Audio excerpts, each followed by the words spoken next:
But now we got a game. That was just enough of a rant to get back into the games.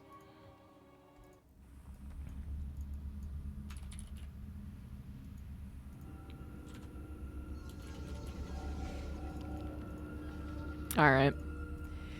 This is best of 3. I forgot to see if they were gonna hoodwink me again.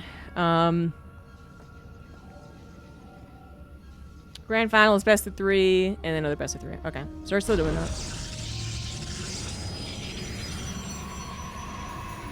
So we got ourselves a best of 3 that could be another best of 3. In the top left, playing Protoss, he is Clem. In the bottom right, it is Byun. We got a best of 3 that if Clem wins, he straight up wins the tournament. He is in the upper bracket. Byun lost to Clem, went down a lower bracket, won against Trigger, now facing him again. Has to win a series to so-called reset the bracket, and then that would be the official best of 3.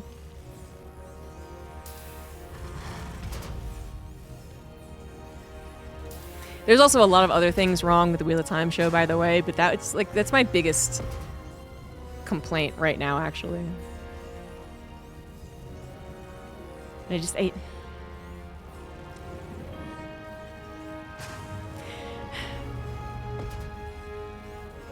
So true Brandon Sanderson to finish the project because he's Mormon. Wow. Wow. That was kind of funny though.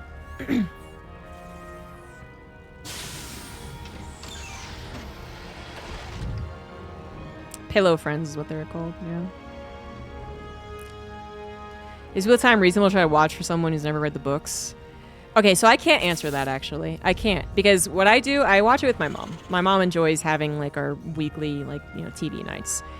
And I have to explain everything to my mom. But you can't... I don't know if that's because Wheel of Time isn't good at explaining shit, or my mom isn't good at paying attention. Because my mom also didn't realize that Cersei and Jaime were siblings. She missed the whole reason why it was bad that they were having sex.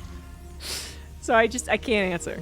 I haven't been able to sit down and really watch it all by my lonesome and then, you know, not have to pause it and explain everything 1,000 times. I personally would say, though, based off of like what I would expect, I guess, how they actually introduced it versus what was happening in the books, I think it's worse. I think if you don't read Wheel of Time books, trying to watch the series, I think you will be lost quite a bit. They don't do as good of a job as having the entry characters.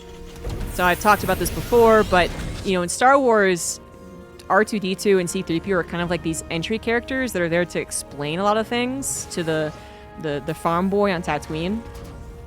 So the farm boy doesn't know anything, and you're kind of the farm boy, and then everyone else knows shit, and you're, like, trying to catch up.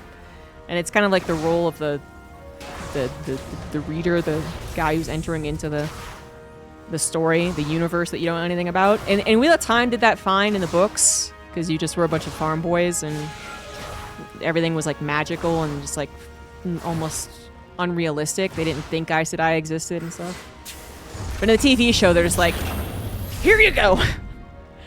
Everything! So, I'm thinking it's bad for people who haven't read the books, but... we do have the game really heating up, though, now, so try and avoid bringing Wheel of Time into the series.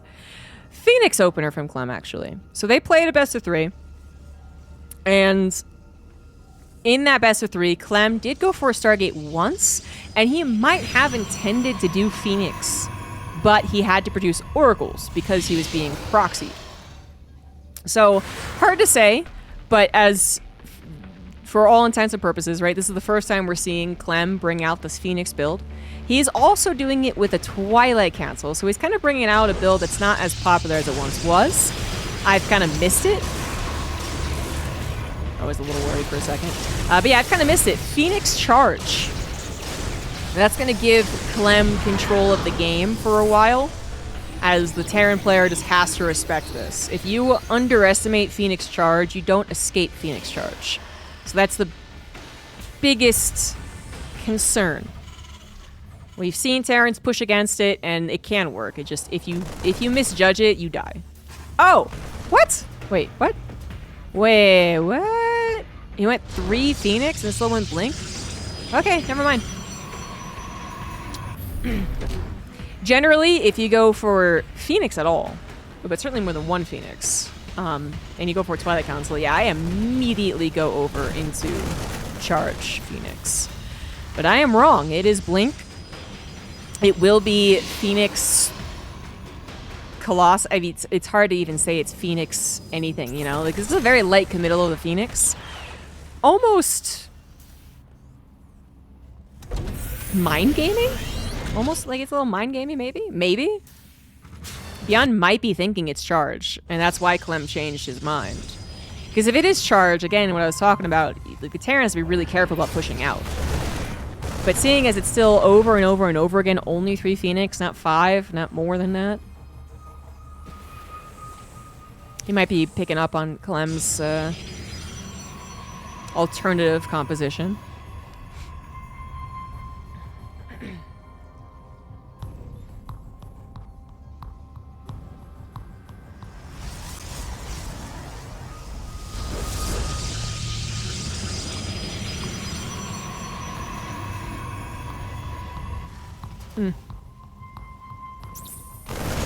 He's not going Phoenix Colossus either, though. Like, he actually just went 3 Phoenix into Blink Charge. Okay. Alright, that's how he's doing it. Well, Blink is done. Charge is on the way, though, so if Byun is going to commit to a push, Clem is going to be without his strongest upgrade. Blink is a strong upgrade, but it's also more... It's more about cleverness than it is about just punching your opponent in the face. Charge is punching your opponent in the face. So if Charge isn't done, these zealots that are being warped in are going to feel awfully stupid. And as you can see, the stalkers have already tucked tail and ran because they do get outnumbered. Now all we need is about 25 more seconds, which might be given just because of Byun's hesitation. Having the tank already sieged up there is not ideal, but it is at least injured. Charge is still not done. Charge is still not done. Charge is still not done. Charge is still not done. Oh my god, it feels like it's taking forever. The zealots walk slowly into their deaths. Man, imagine if Charge was done for that, because he actually won the fight. Imagine if Charge was done. That would have been no contest. He's going to absolutely win the fight, and while it's not Phoenix Charge chasing everything down, it is Stalkers, who are almost as mobile. And Clem, whoops, he already used Blink. Okay, well, that's unfortunate. Wouldn't mind to collect 2 Stalkers. Very much necessary for Byun, though. He is on the run. He's on a very low supply count. I guess they both were, though, and Clem did not have a Warp Prism, so it's not like he could capitalize on this momentum.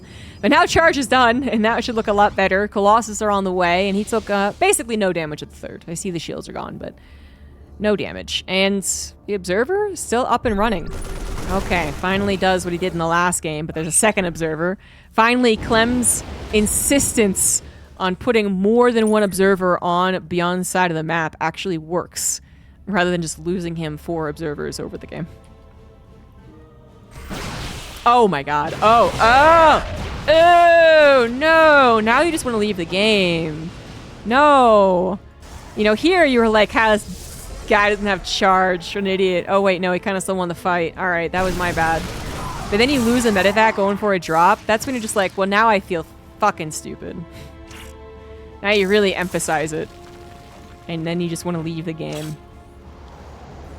But Byun cannot leave the game. It's not in his nature. There's still a chance. But it is a bad chance. It is... Oof. This game is all types of topsy-turvy. But now, very, very solidly in Clem's favor. 30 supply advantage, Colossus advantage, no Vikings on the field.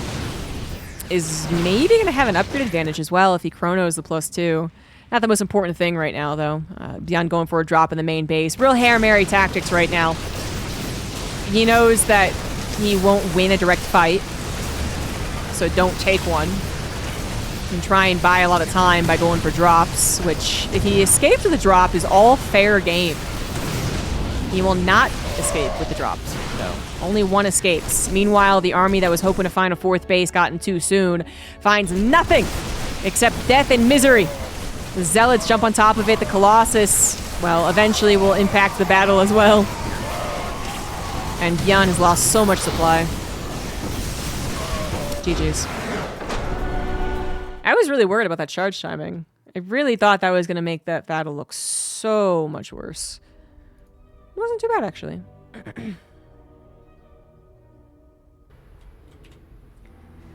We're back on Kill Switch, or Kills Witch, depending on how you want to read it. In the bottom left, it is Clem. Top right, it is Byun.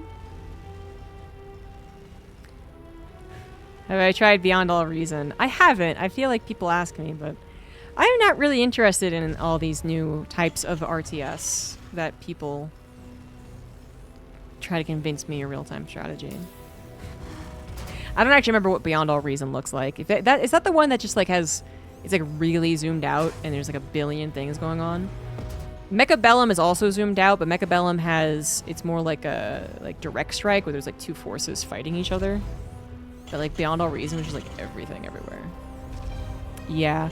No, I'm not very interested in those types of games. People ask me about Mechabellum as well because some StarCraft people are getting into it. And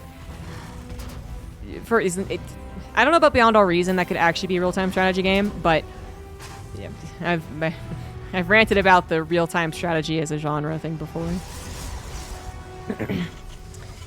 In truth, it is a genre that would actually describe many a video game, but there is an expectation that goes beyond just the words real-time strategy that many of these games do not fit. And thus, I struggle to call things like Battle Aces RTS.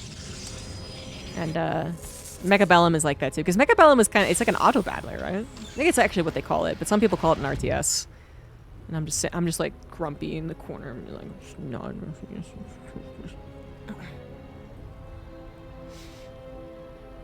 Yeah, those aren't really the games that I like too much.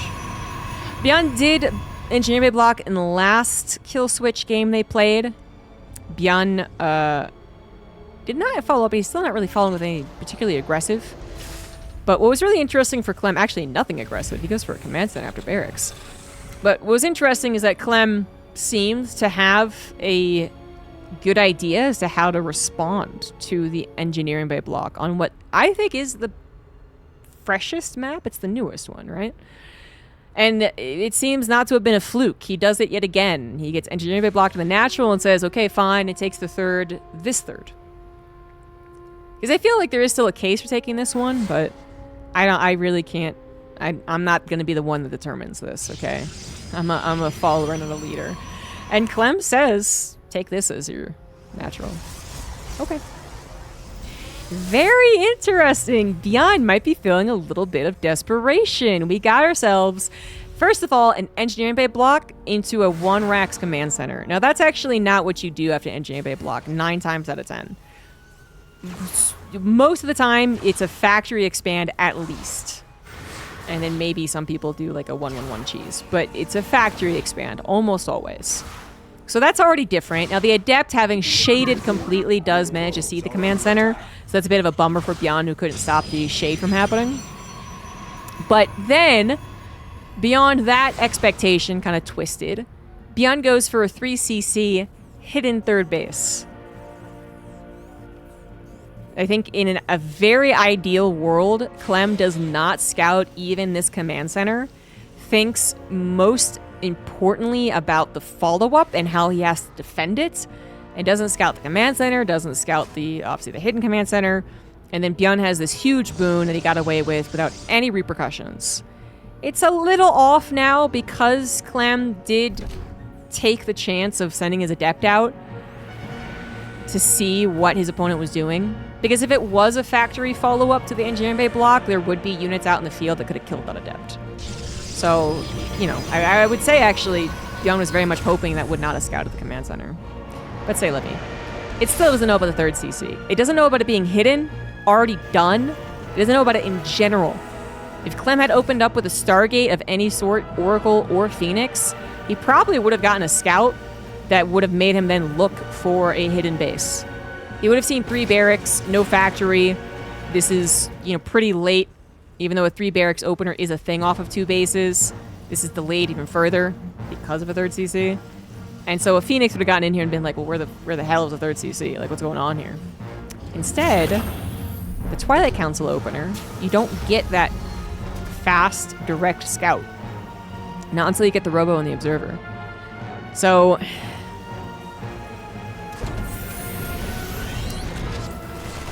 Oh, I don't think he meant to do that, but... Anyways, I was trying to think of what Clem could be figuring out right now. And I think it's not much. Like, right now, there is an awful lack of units. Byun only showed the 6 or whatever Marines that were on the front there. He hid the rest of the bio. That is sus for any reason. Oh, the Observer finally sees everything, by the way. That would be sus for any reason. But yeah, the, you don't know what happens behind it. The Observer comes in, says, hey, it's a 3 racks. But a 3 racks without a factory, but then it didn't get close enough to see if there was a factory or not. For all he knows, a starport is sending medevacs over right now.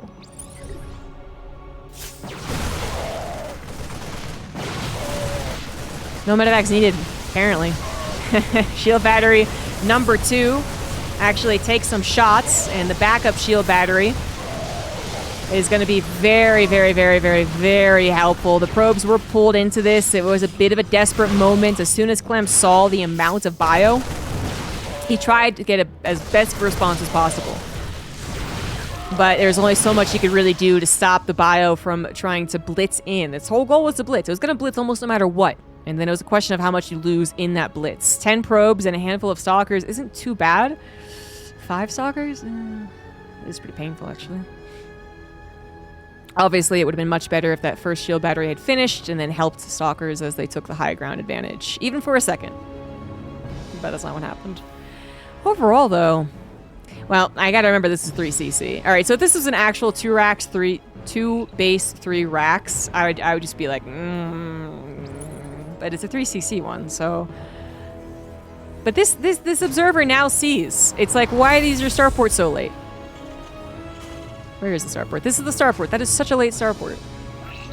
Like, there's no way that Clem doesn't know about the 3rd CC, right? And, you know, the observer could actually literally see the 3rd is not in the main.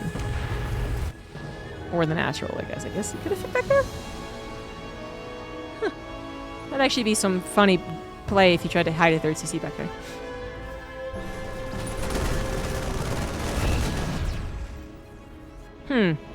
I really feel like all signs point to, yeah, okay. Yeah, the stalker was sent around looking for the base. There it is. Clem was like, this is too off. What's going on? Hidden base somewhere. And it is going to be right in that corner. Now, Byun could have gone for the other corner, but this might be the place he chose because he knew he would eventually be scouted. So it was a hidden base for sure, but it's a hidden base that is in line with how you would take your bases on this map anyway. So you can still kind of protect it once it's discovered.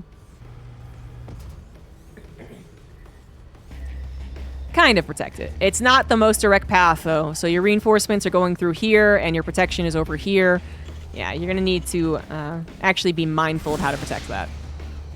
Storm is the tech choice, by the way, of Clem. And that warp prism suspiciously hanging around with the gateway units pretty much tells Byun what he needs to know. Pretty good storms. Not the most amazing, mind you. One more storm, and that's going to be it, actually. And that is a lot of armies still left over. That's the problem with Storm. They can do a lot of damage, but as far as actually killing the Terran units, that's a different story. Something else has to kill them. And if you don't kill them, they will heal up again. And then it's another battle of healed bio versus how many storms you have left. I'm not sure I like that much at all, actually. I think Clem overestimated the damage that was actually being done and maybe should have retreated immediately after the first storm landed. But that's total hindsight 2020. There's no way you think you could tell that in the midst of battle. Because that also can happen is that the Terran army spreads out to mitigate the splash damage and it is injured, but then because it's also spread out, it doesn't micro as well. So the Zealots get more, you know, small surrounds and units kind of get uninvolved with the battle. And so, like, I can see how it would work, but the dust clears and Byun is ahead 30 army supply. He's also going to be ahead an upgrade as both of them look at +2 to finish. One armor is already done for Byun. Clem doesn't want to really give up on the aggression, but he kind of has to. Now, the good news is for Clem is that his aggression has been... It's been aggressive. It's been on Byun's side of the map for the last couple of minutes, so that means that he's been able to macro. He's got 4 bases saturated, a 5th base is on the way, and he still has this choke, I guess, but that just really turned around on him, and never mind. That wasn't it. And the amount of things that were it, that was not it. I don't know how it looks so even when there's a 50 supply difference, but Bio was maybe misrallied or dealing with a Warp Prism. Is that where the Warp Prism went? That's exactly what it was. Yep, there you go. Warp Prism went to the main to try and get a distraction. That's why Clem moved in like that, but it just went terribly on both ends. Ow. Down 40 supply here. Byun collecting his army to go for the throat, go for the end of the game. Clem has another chance to live, though. It's not quite game over 100%. Byun,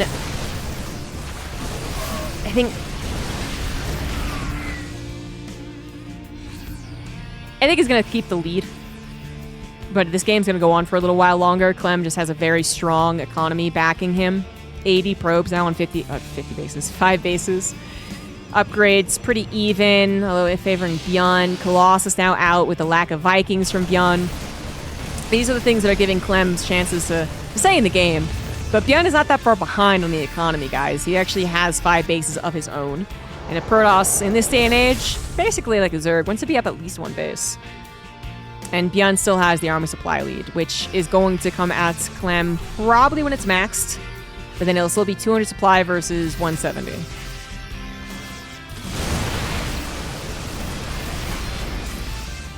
I like that Clem's not totally giving up on the High Templars. Is that the last one, though? That is the last one. I would like another High Templar, because so many Terrans, even at this skill, they throw all their EMPs down and they're like, I'm good, right? Like, look, all the ghosts go on the front lines. 2 of them are still left, though, and unfortunately that is going to be good enough to get both EMPs on top of the High Templar. No Storm for you. And what a demolishing of that Protoss force. Easy peasy. Didn't even have to wait till he was maxed out.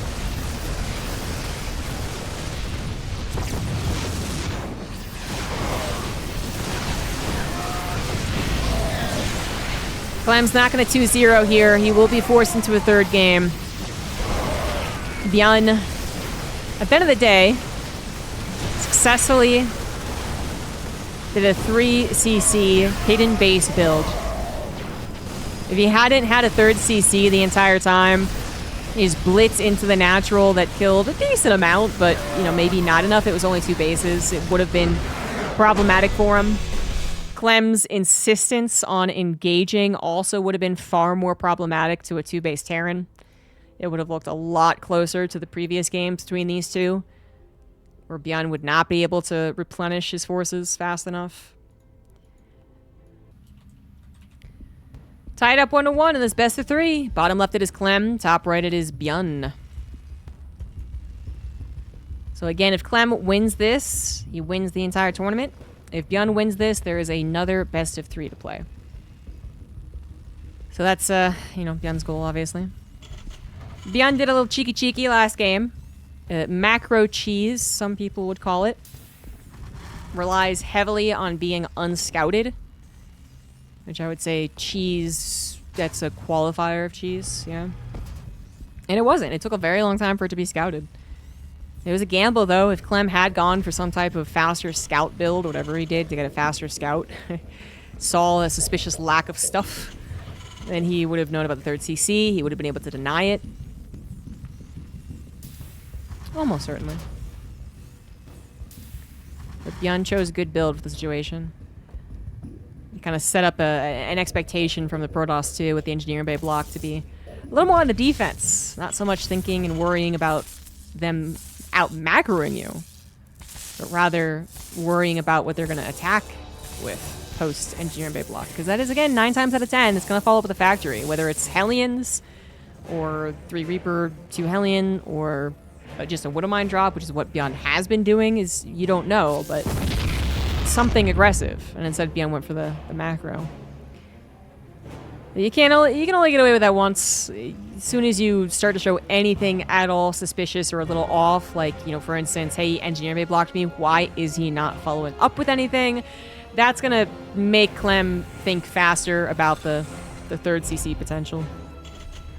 I suppose the last game where he wasn't really thinking about it until he got that observer in the main base. It is, however, once again, Byun's engineering bay block into command center, no factory. So he's bringing this into the fold. And so Clem might be thinking, as the seconds tick by, you know, okay, where's the Reaper? Where's the Hellions? Where's the Widowmine drop? And then as that time goes by, he might go, okay, well, he wouldn't dare try and hide a third CC again. But by then, he'll also have an observer. As I think he's going into the... Wait a minute. Yeah, Twilight Council. He did have to pull probes. He did not want to deal with the third as his natural yet again. And if you don't want to deal with that, then you send a probe down to the natural to see if there's engineering bay block. If there is, you pull probes. And that's what happened. So the good news is you don't have to worry about the long mining initially. You don't have to worry about the long distance, the probes, rallying. The bad news is you do get a little blip in your income when you pull the probes. It is Twilight Council, though, as he finally scrounges up the cash. And the rowboat does come down, but again, the knowledge of what Byun is following this all up with is still hidden. 2 adepts don't want to shade. It was a little scary. Kind of allowed the shade as they ran backward. Yeah, so Clem plays Protoss versus Terran for now about 6 months. He was showing it, I think, a little before EWC, but he wasn't really committing to it. Oh! Oh! We're gonna take a page out of the little Trigger book, huh? Yeah. Trigger did try this versus Clem, and that did not go well. But it is actually impossible for the game to look similar to that Clem Trigger series because Byun is not going for a drop. He's going for 3 racks. So this is 2cc 3 racks. Anyway. This has a vulnerability against Dark Shrine. Now, a lot of Terrans, well, it's not a very popular build right now, but sometimes if a Terran 3 raxes, they will get a, let's say, cautionary engineering bay and missile turret. Because they know the one thing that they really don't want to be handling is a Dark Shrine. They have no scouting from a Widowmine drop. If you went 1-1-1 Widowmine drop, you would have some form of scouting to give you a hint. Don't have that. So you have no idea what your opponent is doing. You obviously don't have access to a Raven even close to it. So another reason why Dark Templar are particularly scary. But it looks like the engineering bay is not going to be down fast enough. However, a scan is, and the DT actually probably shouldn't have taken the opportunity to swipe right there. It's always hard to say, though. But a scan is available, and the DT might have been wanting those kills to be SCVs rather than Marines. This DT probably doesn't want to... Really? Okay. Because there is a second scan on the way, and it's just committed itself farther away from the Warp Prism. Gotta say, amongst the DT rushes I've seen, this is one of the worst ones. Well, no. 7 SCVs ain't bad. Well, I'm exaggerating. It was not a great start for the first 2 DTs, but overall, this is still a lot of chaos. This still can benefit Clem. Now he's got to worry about being punched in the face. He's been dancing around, doing some like capoeira type shit around his opponent, and now it is Byun's turn to just literally punch him in the face. And that's something that Clem is prepared for. An Immortal is on the way. No, it's misrallied. Ooh, it's very, very close. Second pylon and 2 shield batteries. He doesn't have a lot of units, but at least they'll have some health. 1 shield battery down, 2nd shield battery down, hardly bought any time. But remember that Byun is blitzing. He doesn't really get better as time goes on. DT is still causing some problems, and that is that. Byun choosing the 3 racks off of 2 bases, making himself more vulnerable to the Dark Shrine. And what does Clem choose to do? A Dark Shrine. The first 2 DTs could have been better, arguably, but overall, the strategies really favored Clem. And a good defense is most important. Didn't die to the punch in the face. GG's. Clem wins the overall tournament with this best of 3. And Byun will have to try again next week.